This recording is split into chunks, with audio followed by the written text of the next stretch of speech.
So I will take the opportunity to welcome everyone to another in this series of Infoshares that we are running. We've kind of made these a slightly more consolidated effort now, really to make sure that we're sharing information about services, about strategic topics that are of interest to the community. Typically they're held on a Wednesday, but we've been so busy with loads of information people wanting to share that we're kind of spreading out a little bit more. As I noted, all of this will be posted onto the eAcademy on the GÉANT Learning and Development website, so you'll be able to take a look in future or share with colleagues if you wish. So if I move to the next slide.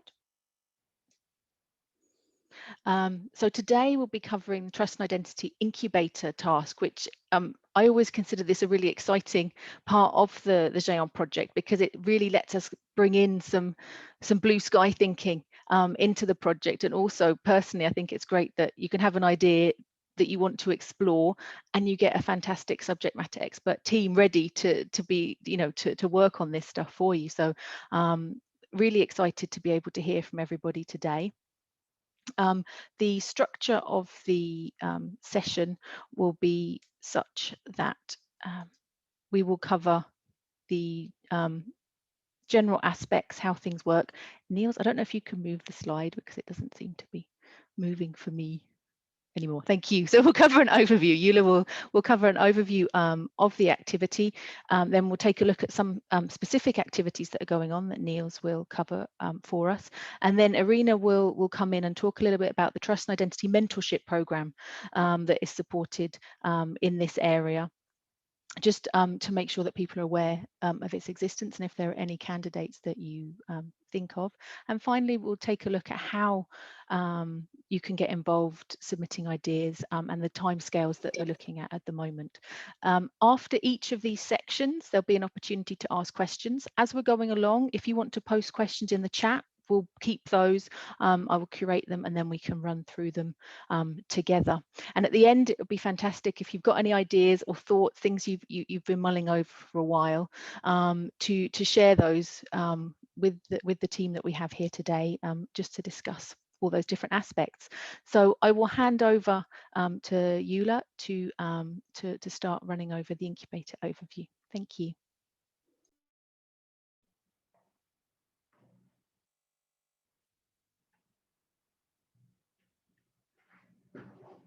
Yeah, okay, so thank you very much, Natalie, for the brief introduction. As you already mentioned, I will now cover the overview of the incubator task. So basically, what is the incubator? The incubator is a new line of work in the GÉANT project, so which is basically a task with exploring innovative ideas and concepts in trust and identity. So we basically provide a space to identify potential new ideas, technologies and services, but also, for example, to expand on existing services and maybe even on disruptive new approaches which can be explored. So since the incubator is doing innovation, innovation mostly requires flexibility. So we decided to go on for an agile approach, which I will also show you on the next slides.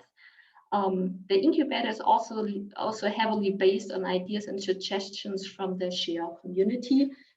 This is also why we like great importance on enabling community engagement.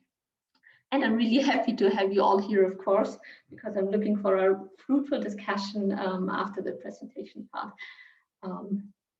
Besides that, we also engage with other talents, as Natalie already said, namely students and young professionals. So we have set up a collaboration program with the CLAD team, where Irina will talk about later on. And since the start of the incubator, we have already run through 2 activity cycles, and the third one is now about to end. So yeah, basically we're now in the transition phase, and this is really the interesting phase for you because it enables you to submit your ideas. And now I also want to show you how we work. So basically what we do, we are using an agile approach. So the agile approach is derived from the Scrum concepts, as you might know. But why did we decide to go agile? So we're living in an environment which is quickly changing, and the incubator had a real need to model our work so that we can easily adapt and react also to these demands. And also we want to create real value and not just focus on things which may not even be needed anymore. So our work is based on sprints. We have 1 month sprints, so basically 4 weeks. And we have in total 6 sprints, which form a cycle. So basically, we work on an activity for half a year. And we have 3 phases where we rely on. The first one is the sprint planning. So the sprint planning is a team internal event which we use to plan our work for the upcoming sprint. Since we're not just working on one activity, but we're working on multiple activities in parallel, which is usually around 4 to 6 activities, we really need to plan our work. And also besides that, we're having 2 teams. We have one team called Team Omega and the other one Team Alpha. And this is really a very important step for us. After the sprint planning, we go over to the implementation phase. So this is also basically similar to Scrum. During the 4 weeks, we work on one increment within each of the 4 to 6 activities. And we use, for example, Trello to manage our pieces of work. So usually each team member got assigned at least one specific card within Trello where he's or she's working during that time. As soon as the 4 weeks are over, we have a sprint demo where we show what we have achieved so far. And for this, we have 2 different formats, basically. We have an internal sprint demo where just the team internal shows what we did in the last weeks. But we also have which is also important for you, public demonstrations. So we basically have, after 3 months, a public demonstration, which is the intermediate one, and we have a final sprint demo after 6 months. So basically as soon as our whole 6-month cycle is over. So what might also be important for you is that the next final public sprint demo is not too far off. So the next one is on 9th of February, and I would also really be happy to see you all there again.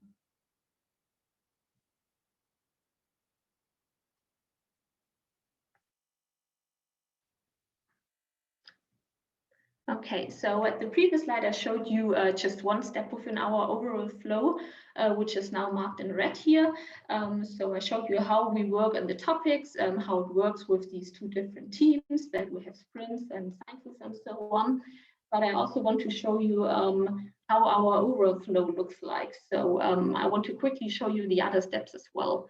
And this may look complicated for you, but no worries. Many of these steps are just internal ones.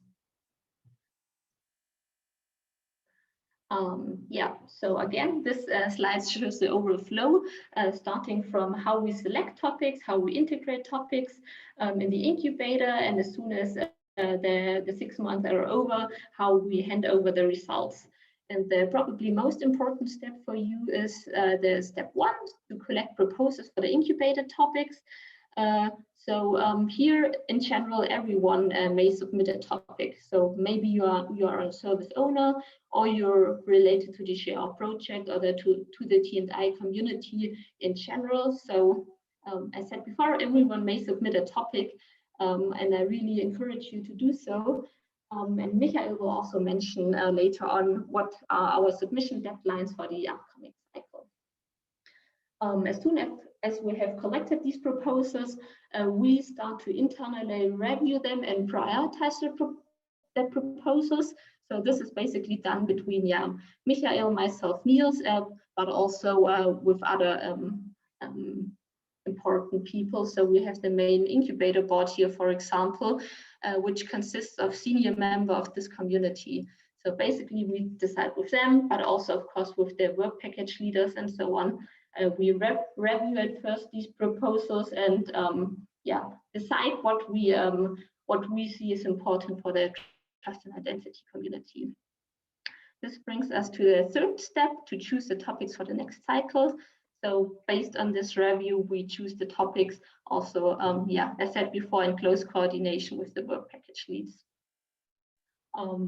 When you submit a topic, in most of the cases, it's just a very high-level description. So usually, at least what we experience when someone is submitting a topic, it's a very high-level description on the problem statement, what may be the results, and who could be involved in that.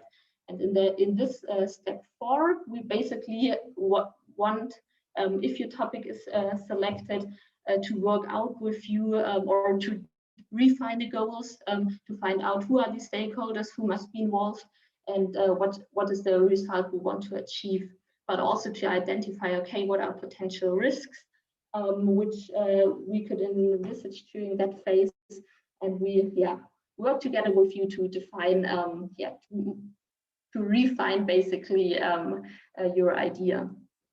The step 5 is what I already told you in the previous slide, how we work on the topics in the 6-month cycles. And as soon as 6 months are over, we finalize the topic and hand over the results. In some of the cases, it may happen that an existing idea will be worked on in the next cycle as well. But if this is going to happen, we really need to not change the focus, but rethink what our focus in the next cycle will be. So we don't want to just extend the 6-month cycle, but we really want, okay, if we decide to do so, we need to think what exactly we want to do there.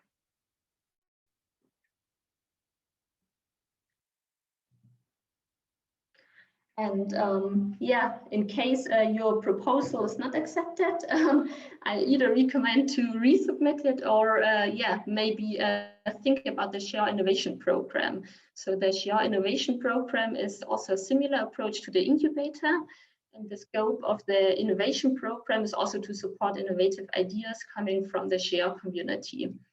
But the distinction between the incubator and the innovation program is that this program basically offers the researchers the flexibility to focus on any subject area topic that falls within the GÉANT's community remit, whereas the incubator mainly focuses on trust and identity. So the GÉANT Innovation Program also includes, for example, topics related to networking or cloud. But as far as I understood, for the GÉANT Innovation Program, you have to bring your own manpower, and the incubator in turn provides manpower by enabling one of our teams to work on your topic. And this is, of course, really convenient. So if you do have any questions for the innovation program, please also join the Infoshare in February or contact Guillaume directly. He's the expert on this.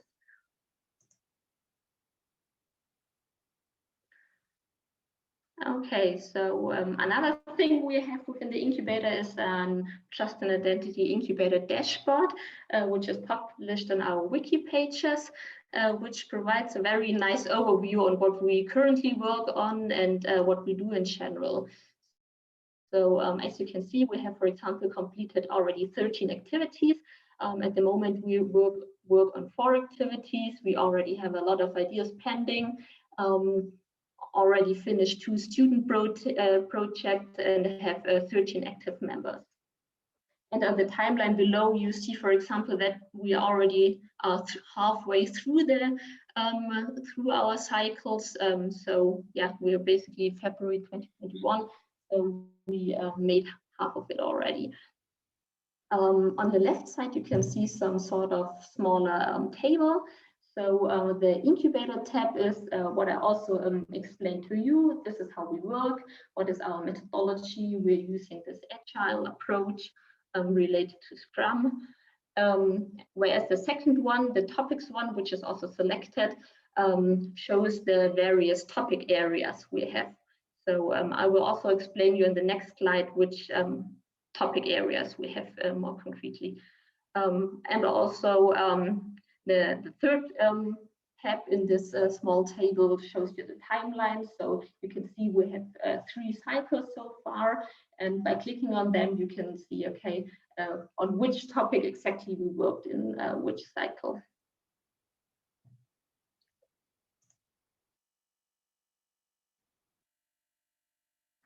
Yeah, okay, so just to quickly give you an overview of the activities. So these are basically the ones which are ongoing and completed. So basically a mix out of both of them. And as you can see, the identity and access management is really the topic which is covered the most. But of course, we're in trust and identity here. So yeah, identity and access management probably makes the most of sense. But we also do cover other areas, like, for example, standards and protocols, security and privacy, and as mentioned before, student projects as well.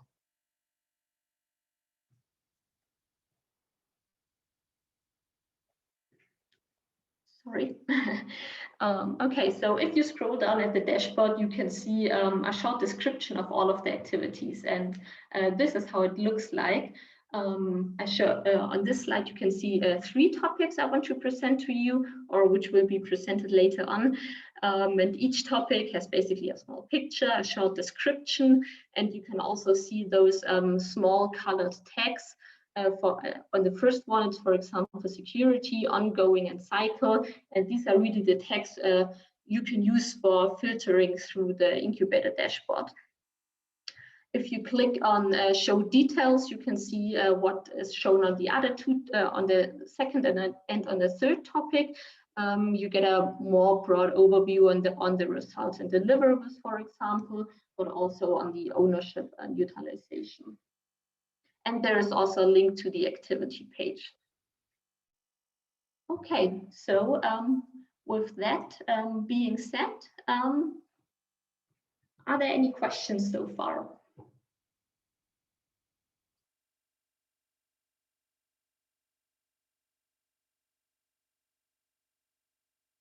At least I can see no questions in the chat.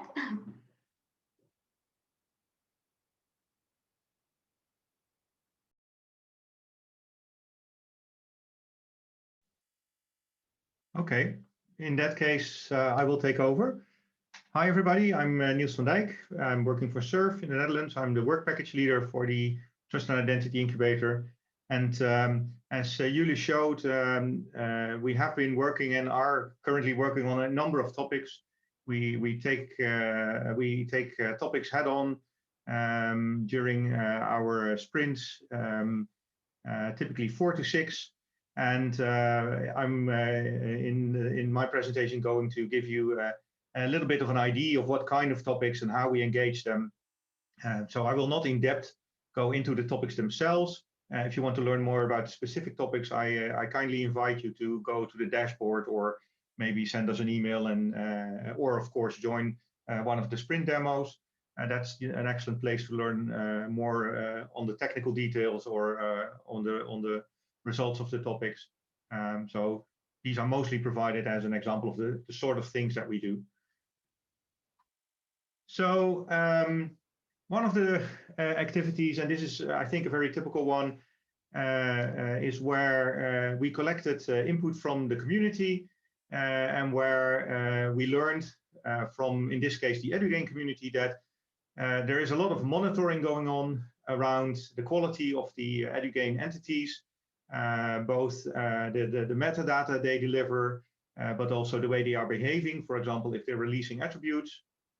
We have a number of checks, technical checks that look at this behavior and look at the quality of the data, but these are really a little bit separate. Some of the checks are also a little bit technically oriented, and so they may not all be very attractive to a less technical audience.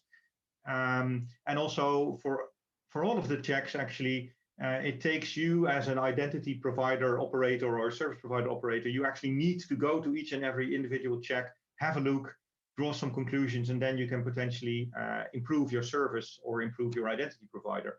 And so one of the comments we got was that, or questions we got was if it were possible to maybe improve this by creating a more holistic, so to say, overview of all the information that is being gathered and present that in a more consumable way, so to say. So this is actually what we started working on. And here you see a screenshot of the application in its, well, roughly 0.8 or 0.9 version. In this case, what you're seeing is the dashboard. Back then, the working title was StatRep, but now we know that it's going to be an official part of the EduGAIN service portfolio under the name EduGAIN Reports. What you see here is an overview of, in this case, the Hungarian Federation EduID. By the way, not all data here is at this point accurate, because in the development phase we had still test data.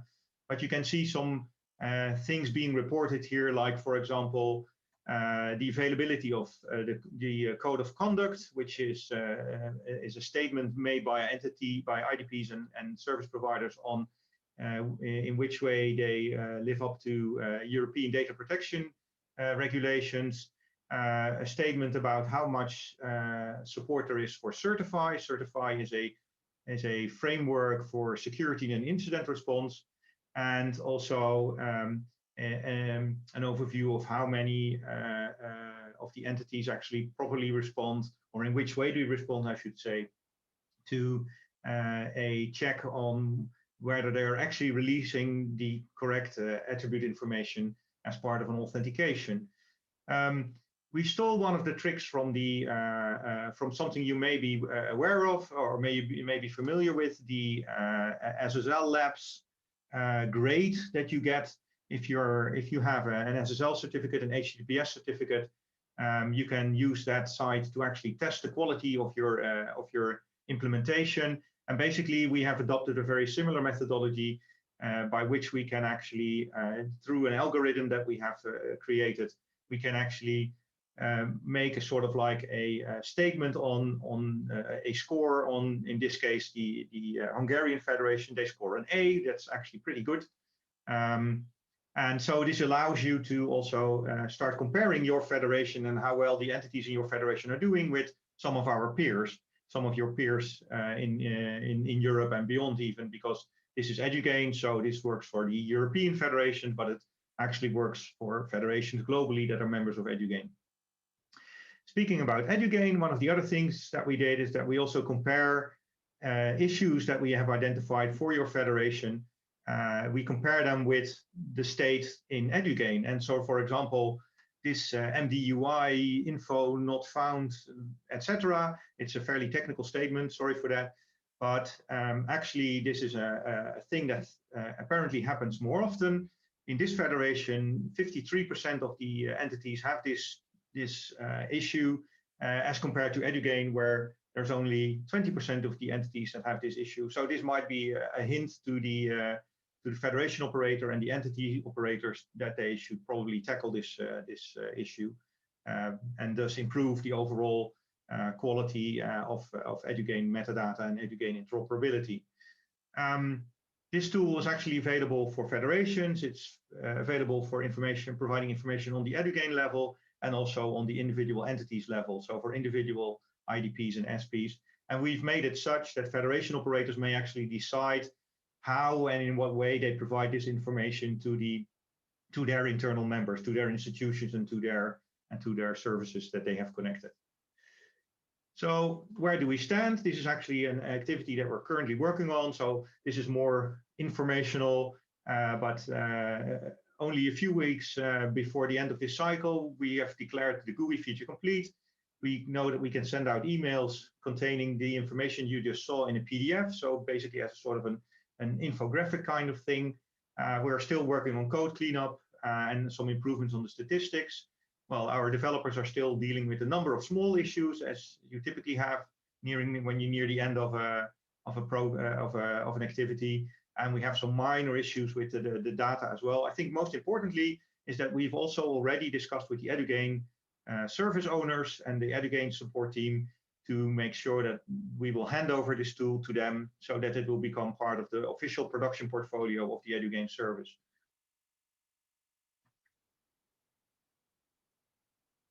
So another example of the kind of things that we do, the previous one was really a newly built piece of software based on requirements or questions or suggestions from the community. The identity broker activity is more sort of an academic research. Again, this came up based on questions from in this case, research collaborations. They wanted to know if there is potentially a business case, so to say, for doing document-based identity verification.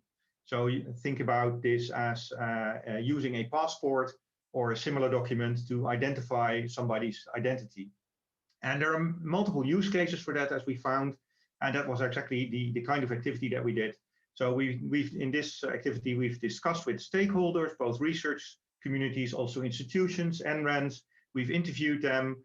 Based on that, we've laid out a number of potential solutions that the community and maybe also the GÉANT project could adopt going forward in improving or even supporting document-based identification for research services and for campuses, for institutions. And of course, the incubator will ultimately not ever run a service. That's not in our remit, but we definitely try to also take into account business decisions or business arguments like, okay, will this indeed improve efficiency? Will this reduce cost? What are the alternatives to the solution that we propose? Like, could you also, in this specific case, use EIDAS for this, or use something like the European student card? Would that help in any way? So we've looked at the challenges that were reported to us. We've identified a number of solutions, and based on this, we try to provide a way forward. A very brief overview of how document-based identification works. It typically involves the use of a mobile phone where you scan this identity document, for example, a passport. Then that gets the data from that passport gets validated. It gets complemented by using the camera of the device to take a selfie. That gets verified, and then because the photo is both present on the document as well as in the selfie, you can then also determine whether the person is actually present at this time, so that you actually know that the person presenting you with the identity document is also really the person sitting in front of that camera. Well, we've looked at this. We've also, for example, looked at a number of the vendors that might be eligible or useful to support such a service. And well, all of these findings, including the workflows and stuff, can be found in this case in a report that we're writing. So that is one of the other outcomes that we typically tend to deliver. The first example delivered a piece of software to run as a service. In this case, we're going to deliver a report that summarizes our findings and describes the business cases. Well, again, we're nearing the end of the cycle. This is a topic that we're currently working on. So a fairly number of green ticks where we completed the interviews and the analysis, shared the results, aggregated some of the input that we got, looked at alternative solutions. We've made some recommendations. Unfortunately, in this case, and of course, this is always a potential, quote, risk in an incubator. As it turns out, we have not been able to identify a clear, very simple business model at this point to move forward. So this will probably take a bit more discussion, for example, within the services team of the Trust and Identity activity, to see if and how we could, if and how we would progress this.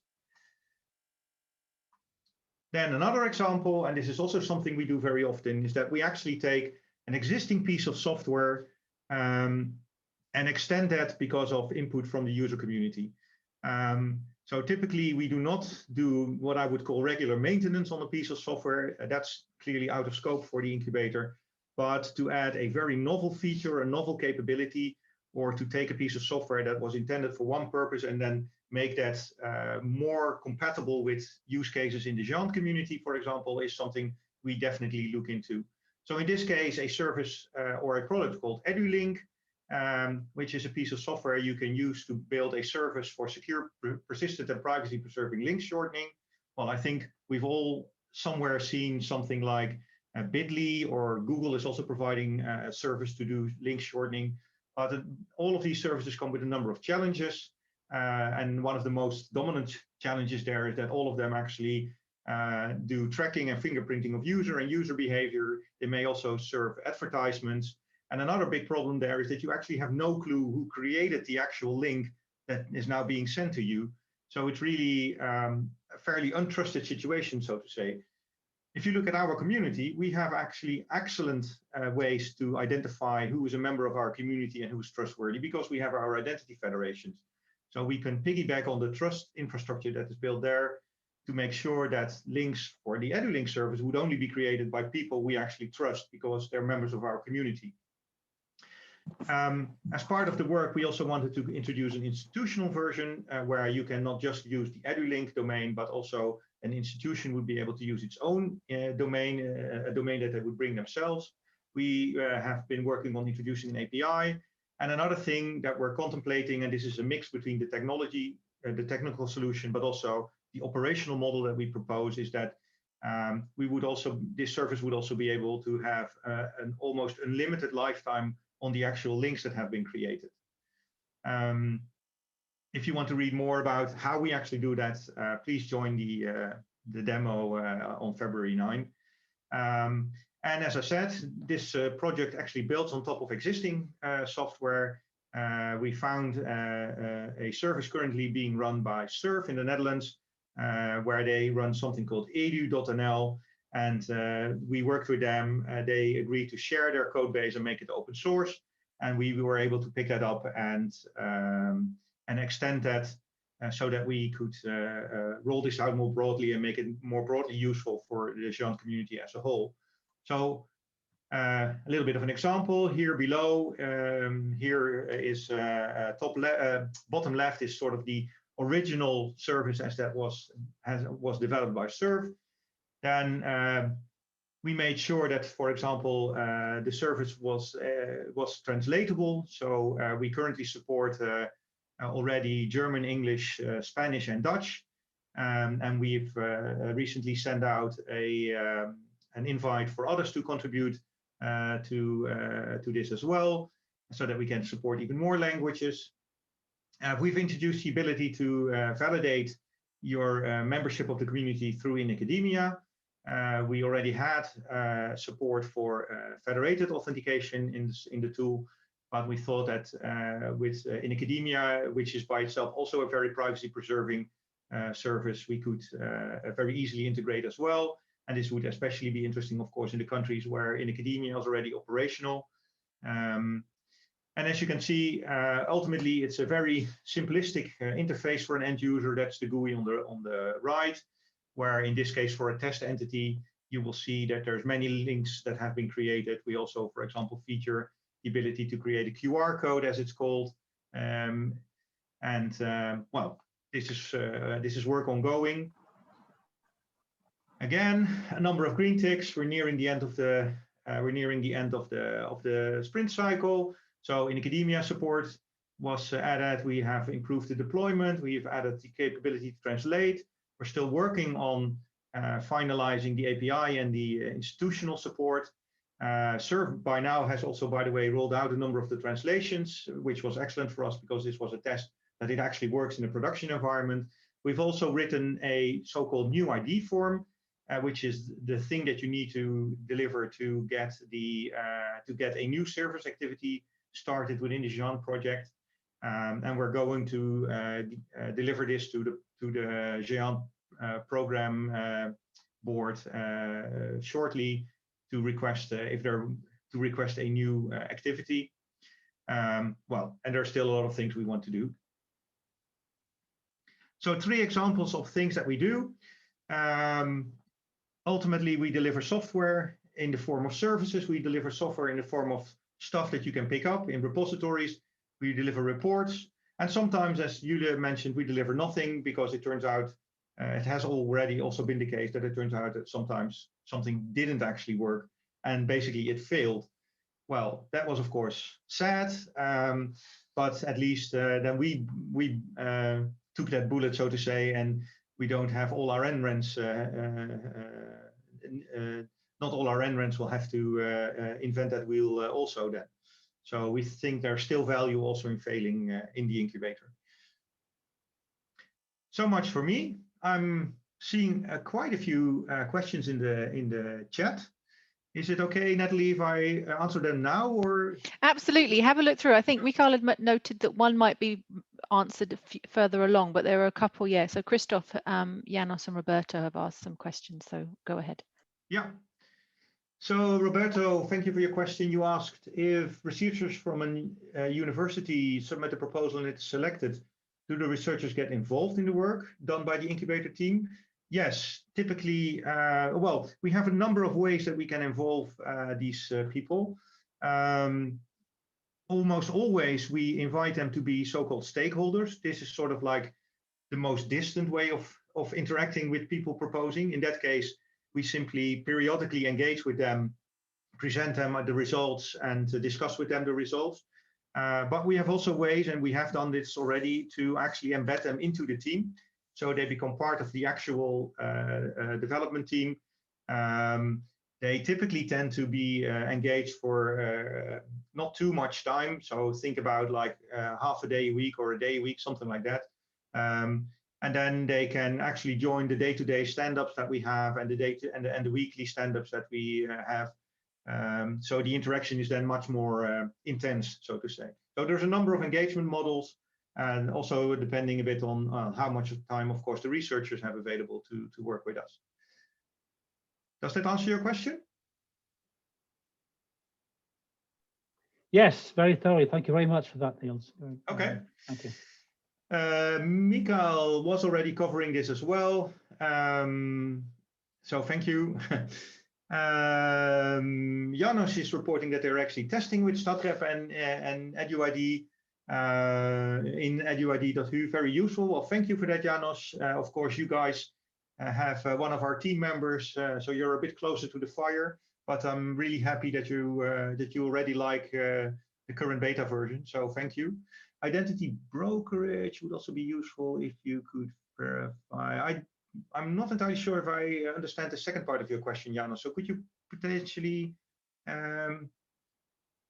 explain a little bit more? It's just a comment. Can you see me? No. Okay.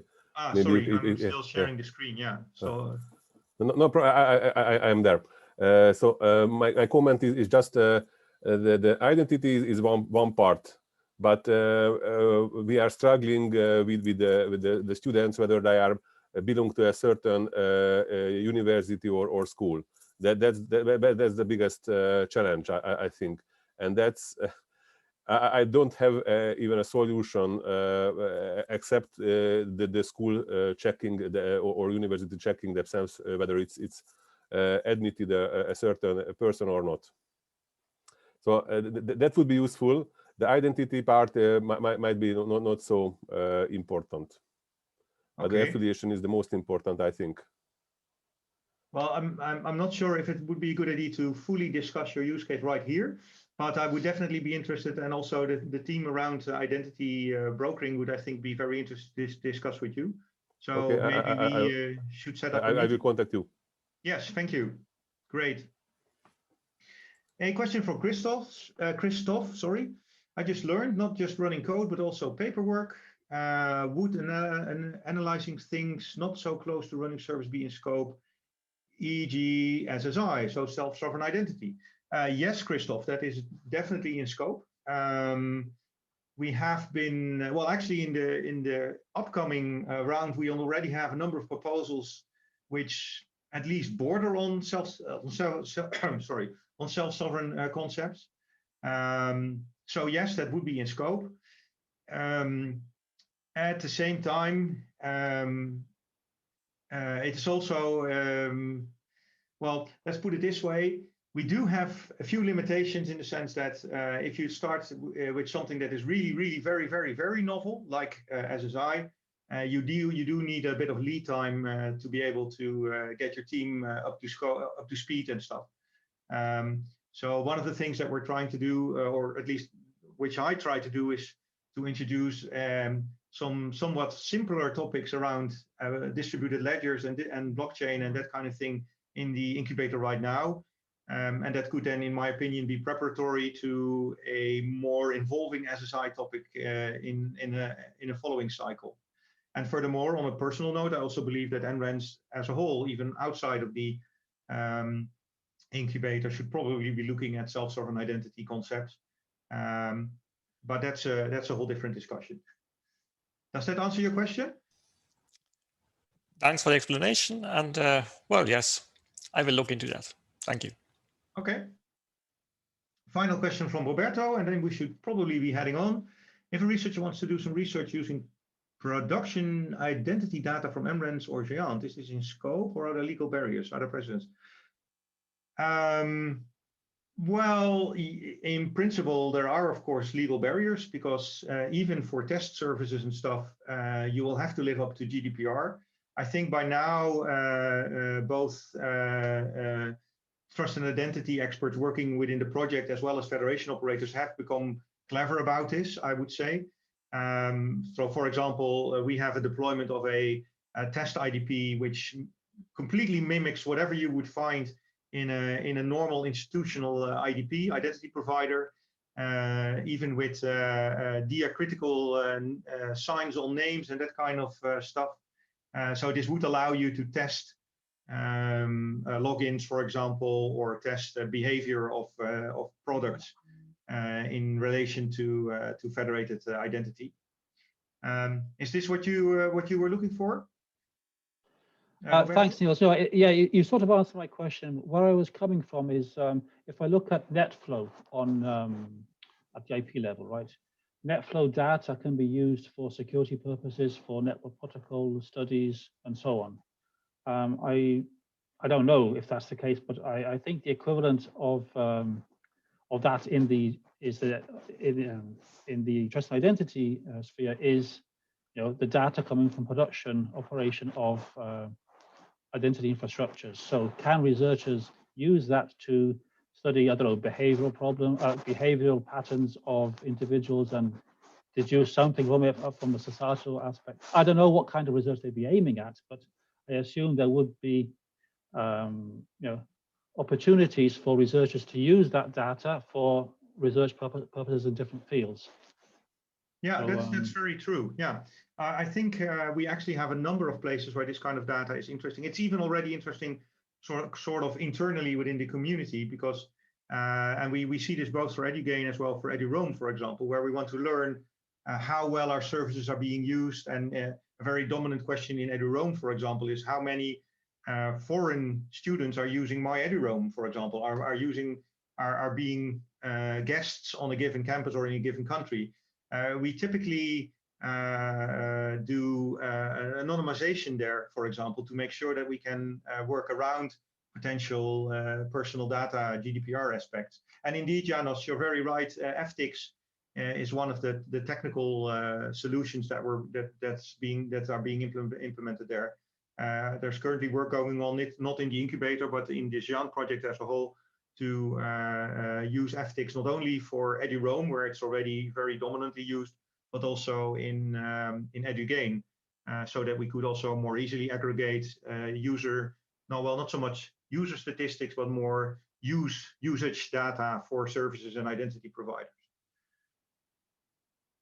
Yeah, great. Thank you very much.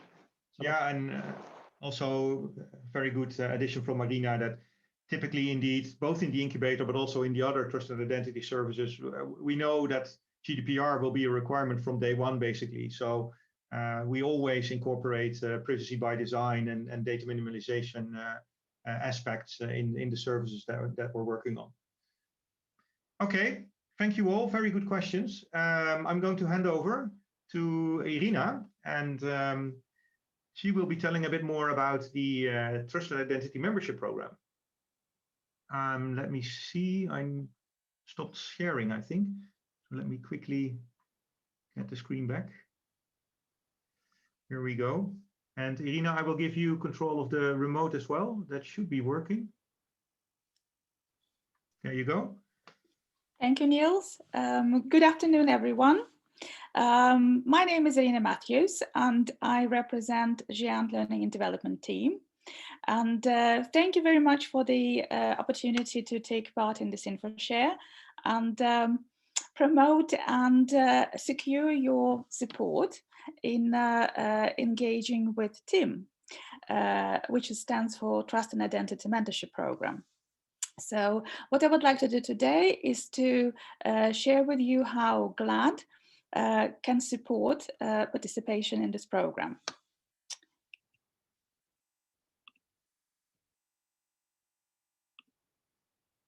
Okay, so we have been working with the team for a number of instances of this program and very happy to continue to do so. So why are we taking part in it? And the answer is very simple, because as learning professionals, we do believe in the power of curiosity to drive creativity and innovation, and also in the power of connections between people, organizations, and individuals. And we think that TEAM is the program which brings together young professionals, experienced professionals, organizations, NRENs, and a community together, and brings benefits for all. So what I'm going to do, I'm going to very quickly give you the overview how it works and who is involved. Okay, so a process is rather simple. It starts with us working with Tim on creating the promotion and information about the upcoming instance of this program. Oops, it shouldn't be doing this.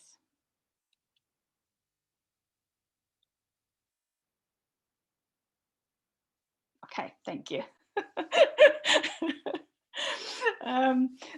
And once we are ready to for a new iteration of this program, the promotional and information materials are distributed via different communication channels and aimed at NRENs. As the name of the program involves, it's a mentorship. So the role of an NREN in this process is mainly, there's a few functions, but mainly is, this is where the mentors are coming from. Yeah. This program is great for NRENs in terms of building their connections with organizations, whether they're building, expanding, enriching them. Reaching out to organizations and promoting this program will enable to strengthen these connections. And this is where the nominees for the programs are coming from.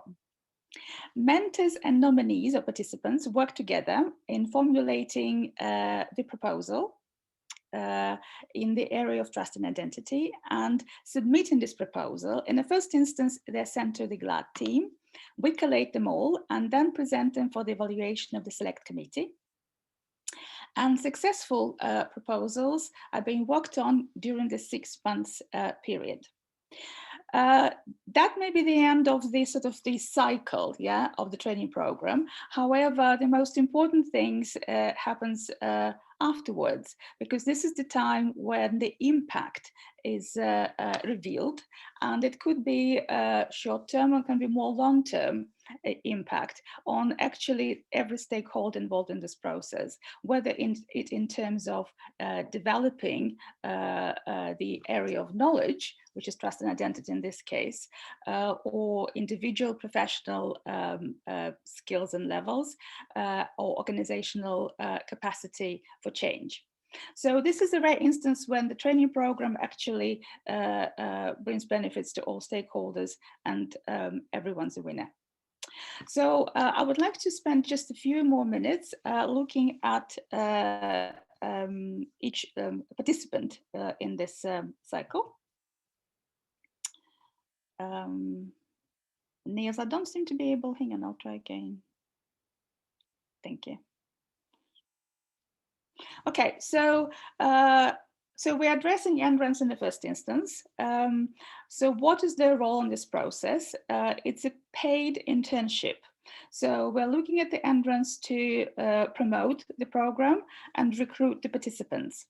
And one of the practical tasks that will be with an NREN is to claim the funding, which is available for this program, and you can see the allocations on the screen.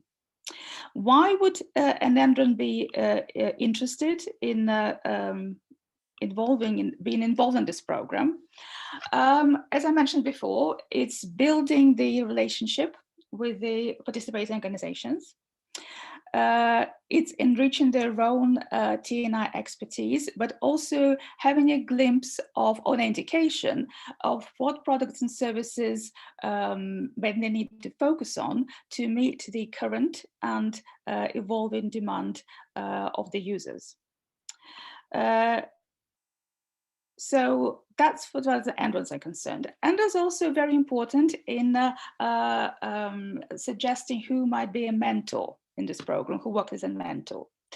I don't know whether you have experience of working as a mentor, but it's not a job role.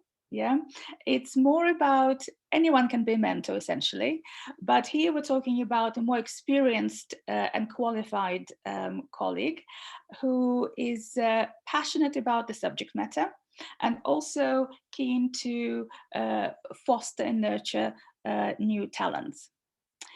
Why would anyone be a mentor? Because you may have heard the expression that if only when you explain something to somebody, then you understand how to do something yourself. So this is how to becoming a teacher or a master. Yeah. So it's taking your professional skills and expertise to the mastery level, getting sort of validation of that level by being a mentor.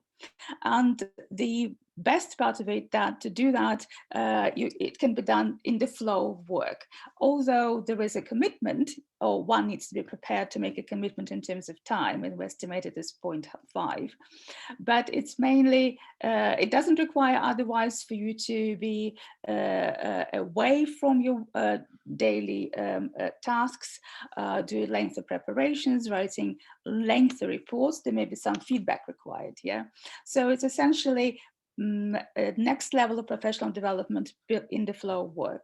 And also you bring benefits to your organization as well as individually to yourself as a professional. If we have a mentor, then the question is who can be, who can we nominate? We are looking at young professionals who are at the early stages of their career development, ideally educated to quite a high academic level in relevant fields of science, computer science and technology. They need to be registered at the college, university, research education. They will be nominated by the NREN, but most importantly, they will be passionate about learning, about the subject matter, about technology, and about learning at the level which is surpasses the limitations of the curriculum. And this is pretty obvious. What are the benefits for participants in this program? Yeah, it's a unique opportunity to make a transition from the world of academia to the world of work at its sort of cutting edge. And also taking control of your own development and career opportunities, not just seeking them out, but also creating them for themselves.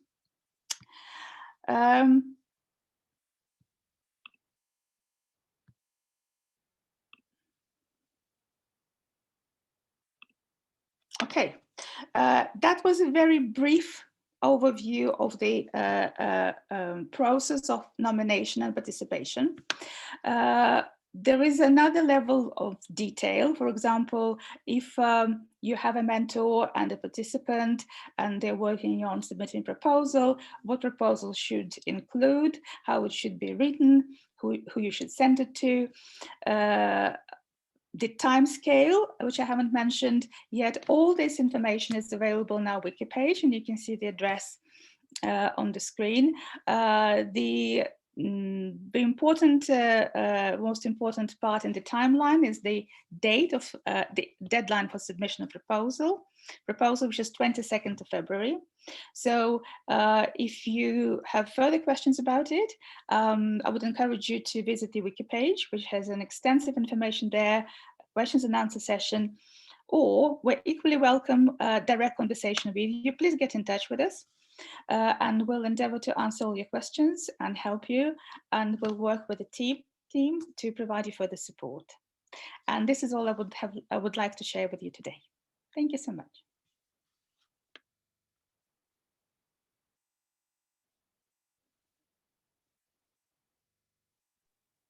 Thank you, Irina. Mika, I think you will explain a bit more to us on community engagement and how you can actually, as an NREN or one of the other GÉANT participants, collaborate with the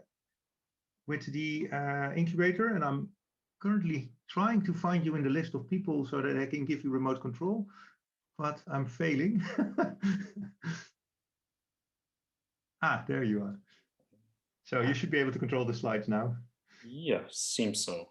Thank you, Niels. So this is already the last part of our presentation. So far, you have learned a lot about the incubator itself, what we do, how we do it, and what topics we are working on. And now it's time to talk about you and how you can take part in this innovation process.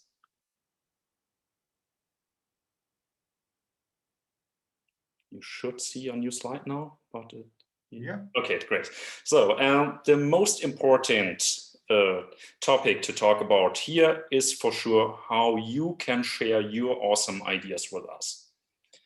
And maybe you have already an idea in mind and wondering, are you allowed to share it with us, to submit it to the incubator? And I can already tell you the answer is probably yes. We are a very open-minded task.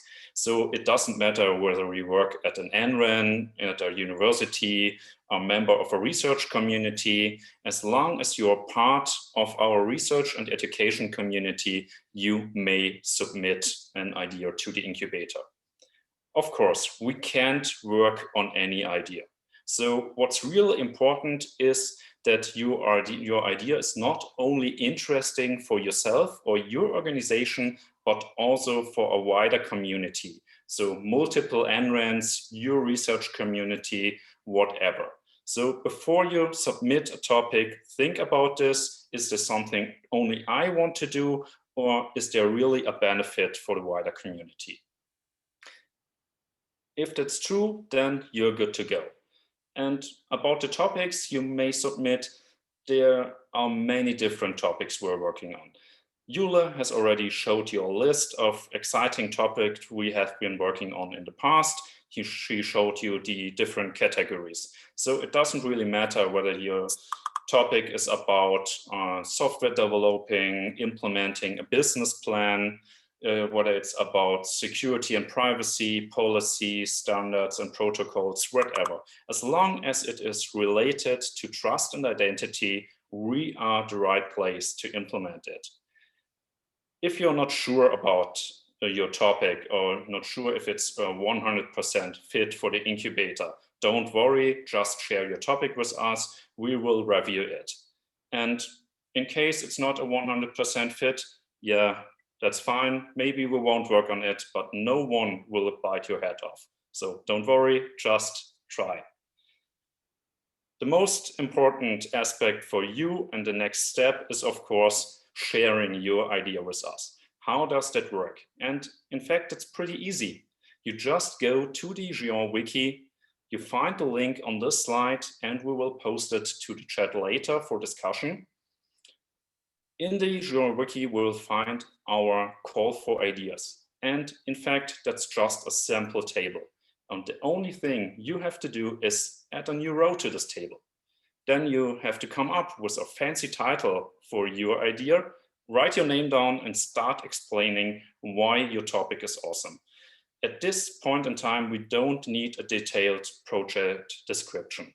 Just describe to us what your idea is about, what you want to achieve, why you think that's useful for you and also for the wider community or your specific target group, and why the incubator should work on this. And that's it. And last thing, hit the save button and publish the page. And then you have already done the first and most important step towards an innovation project in the incubator. Even if you don't have an idea yourself, please visit this page, check out the other ideas you find on the page and review them. Maybe there's something interesting for you or your organization. And if that's the case, please show your support by adding your +1 in the last column. That helps to make the topic more visible. It helps us to identify topics that are trending and is interesting for our community, and it will improve the probability that a specific topic is selected.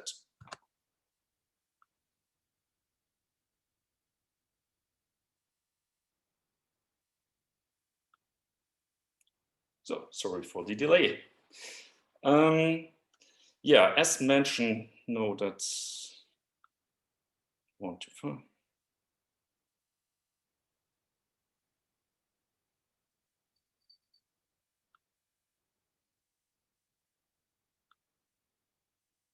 Okay, sorry for this. I have some technical difficulties, always great. So what happens after you submitted your topic? And as I mentioned, that's the most important step. Here, that was your turn. Now it's our turn. We will review all of your great ideas and present them to the main incubator board you've heard of before.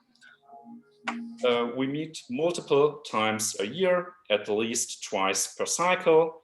The incubator board will review your idea, and if we think that it's useful for the community and is a potential project, we will approach you and ask you for more details. Together, we will create a more detailed project description and ask you for things like goals, requirements of your community, what we want to achieve. Is it a proof of concept? Do we want to create an actual service in the end? Will it become a prototype? All these questions. Don't worry, we will guide you through the process. And then we will move this project description into our pipeline. The pipeline is the place where all of our potential projects live before they are worked on in the incubator. At the last meeting before a new cycle starts, the incubator board will select about 4 topics from the pipeline to be worked on in the next cycle. If your topic gets selected, we will contact you and prepare the project. We will involve you in the process, so don't worry, we won't forget about you. After this step, you will have multiple options to become a part of the incubator team, and I will talk more about this in the next slide. So for the preparement, we will outline the goals, of course, together with your help. We will allocate necessary resources for the incubator infrastructure, people, whatever is necessary, and we will gather stakeholders. So people from GÉANT, service owners, people from research communities, and of course you, whoever is necessary for the topic. And that's it. Then we will start implementing your idea. And you see at the very top, the timeline for this, we have 6 cycles in the entire GÉANT phase. So 3 of them are already over. So 1 is approaching, and after that, there are still 2 cycles to go.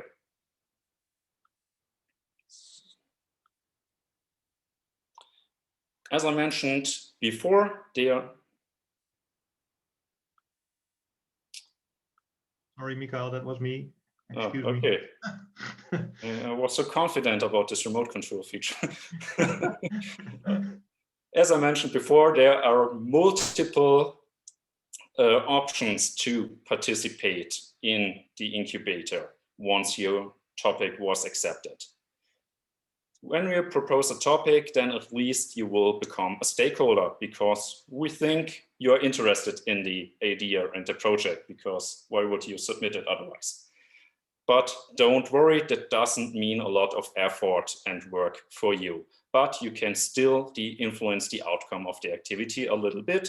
It mostly means we will invite you to stakeholder meetings, ask for your opinion, because we value your input.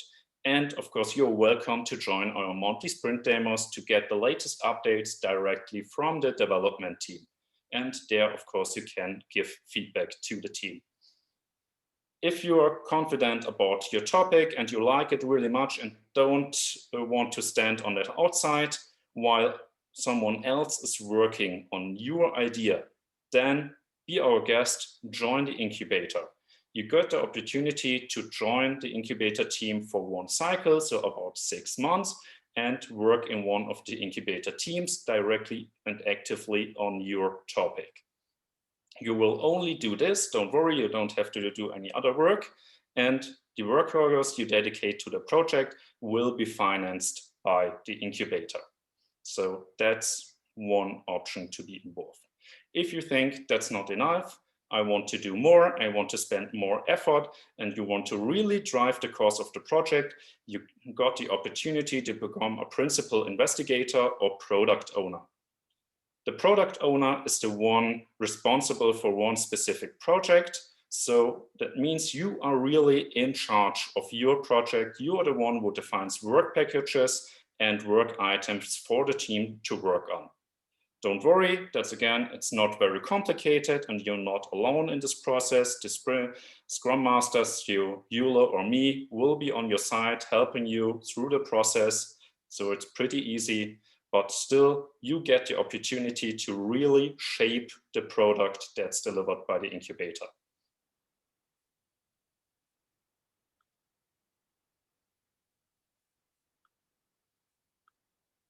Okay, so we are almost out of time, and that's also my last slide.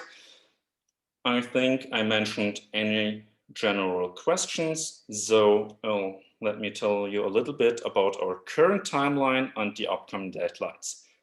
You're free to go already to the call for idea forms and submit your topic.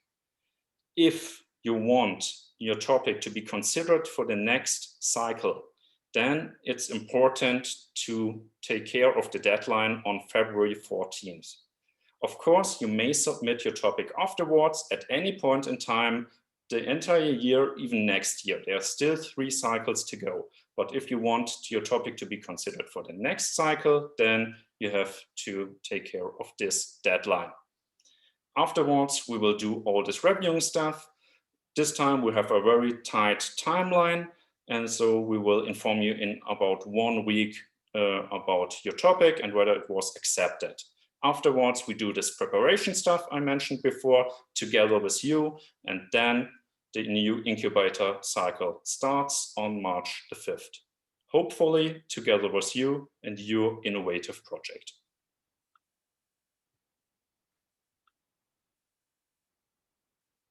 Okay, thanks for listening. Are there any questions regarding this part of the presentation?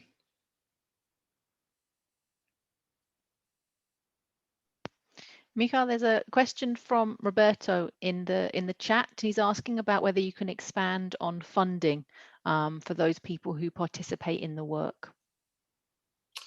And I immediately hand this question over to Niels, who knows a lot more about funding than I do and the specific rules. I think that depends on your status of membership in the GÉANT project.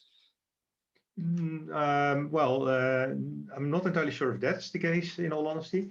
But typically, what we see in regard to participating is that we do get senior members of the community to join in the work.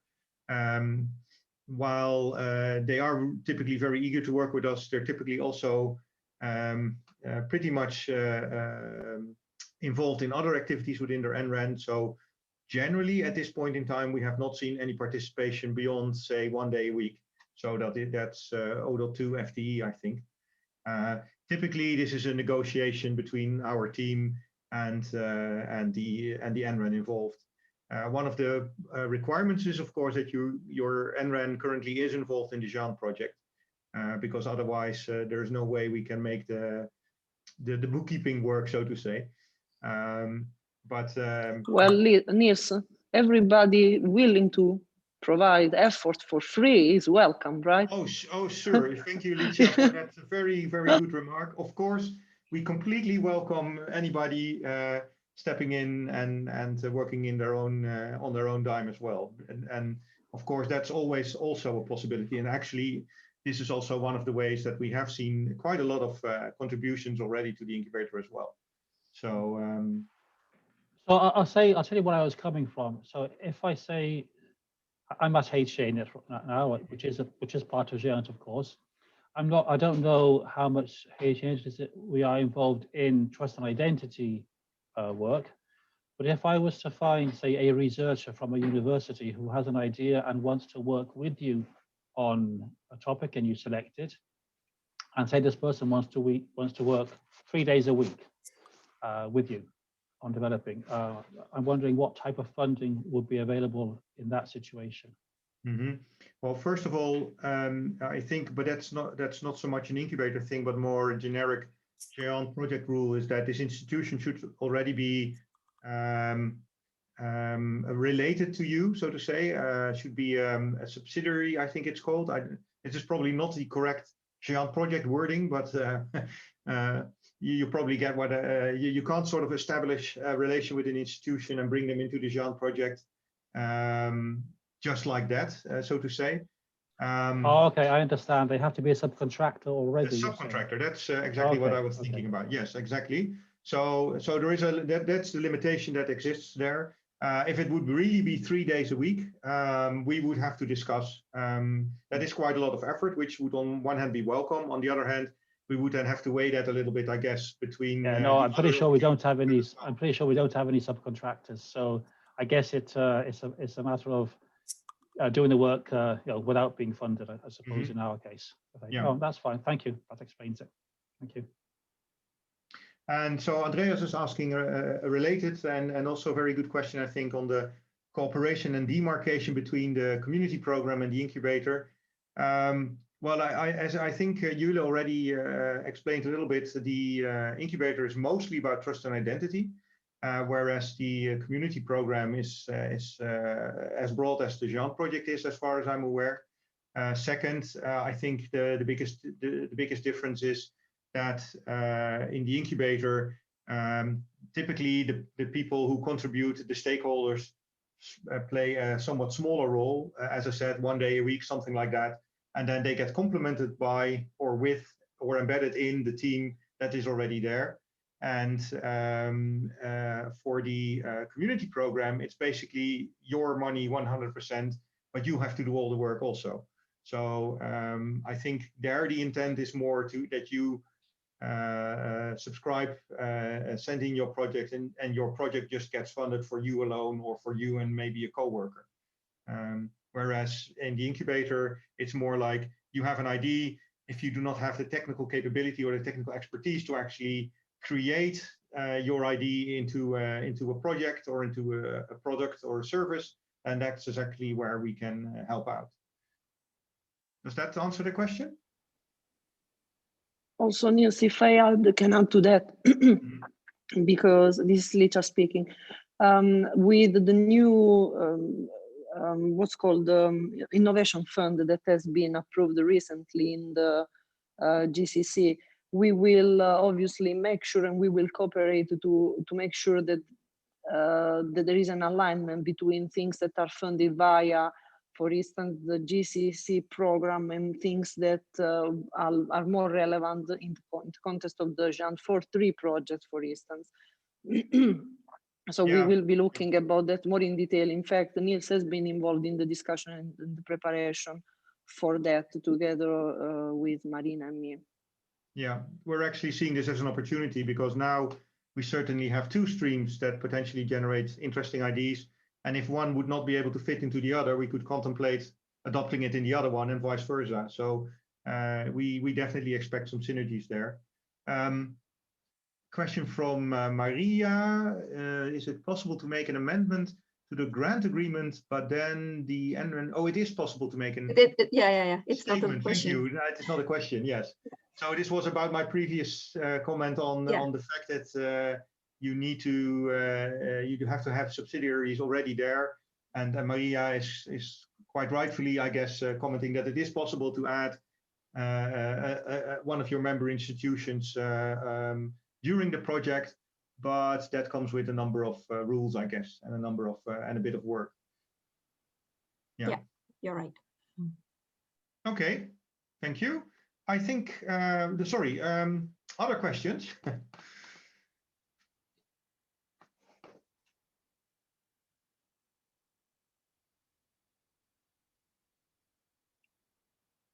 If not, I'm going to hand back to Natalie, I think.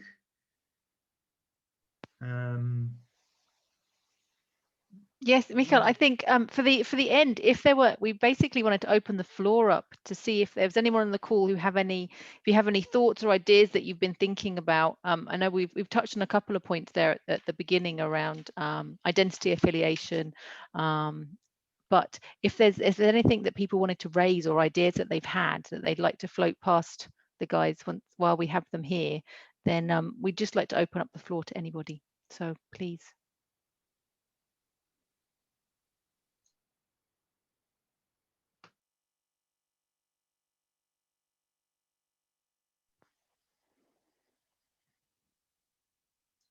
Everyone will be pondering over the next couple of weeks. Or they're already so busy typing in their new ideas into the wiki. Just for completeness, I'm currently pasting the wiki URL into the chat window. One question I actually had for you guys is if I'm someone who has a problem statement but haven't necessarily got to a solution as such, is there also a place for that to say, listen, I'm having we're having this issue, we have no idea where to go with it? Do you sometimes have those kind of things land within the incubator, just to say, what do I do? Have you got any ideas for me? As opposed to coming with the idea, if you see what I mean, kind of turning it around. Does that ever happen? It has happened for sure. Though generally what we see is that then some sort of a discussion basically precedes the ID being entered into the incubator in some of the community fora, like for example on one of the Slack channels or in some of the task forces. But we've seen, for example, also people from task forces approach us with questions around, should we not or can we not look at X, Y, or Z? So yeah, this definitely happens. Yeah. Okay, thank you. Yeah, so as Mikael also stressed, of course, a completely ripened out ID is very welcome, but a half-baked ID is welcome as well. It might be just as valuable, you know. So, and we will probably set up a few discussions with you to figure out a bit more what this is about, what you want to achieve and stuff. But you should not feel afraid to come up with your IDs. One of the things that I've seen over the years is that actually, if there is a challenge within one of the NRENs, and there's a fairly high likelihood that multiple NRENs are suffering from this, and actually by sharing our challenges and sharing our IDs, we actually become aware of the fact that somebody else maybe has already dealt with this or is also thinking about a certain solution. And of course, especially challenges and IDs where multiple NRENs and multiple groups in the community benefit, that's something where we as an incubator in the GÉANT project are really eager to engage. So if you got an idea or just the issue yet without the idea, you can reach out to us at any point in time, either directly to Niels, Jule, or me, or you drop us a mail to our mailing list. It's some ideas at Incubator, something like this. I will post it in the chat in half a minute, and that's a mailing list, so everyone in the incubator will get your idea, and then we can set up a meeting and discuss your idea. Perfect, thank you, Michael. So if there are no more questions or comments, I will thank you for your time, and just remind you that if innovation is something that you're interested in more generally, that there is on the 23rd of February, the innovation program that's going to be kind of officially launched, and a few more details in there in terms of process for you. So if you wanted to register for that, then you're very welcome. So thank you once again. Thank you for the guys for putting all of this work in to present to us. We'll upload things onto eAcademy if you wanted to share with colleagues that you think might have ideas that they wanted to put forward. So have a wonderful day, everybody, and I will see you again soon at one of these info shares. Thank you.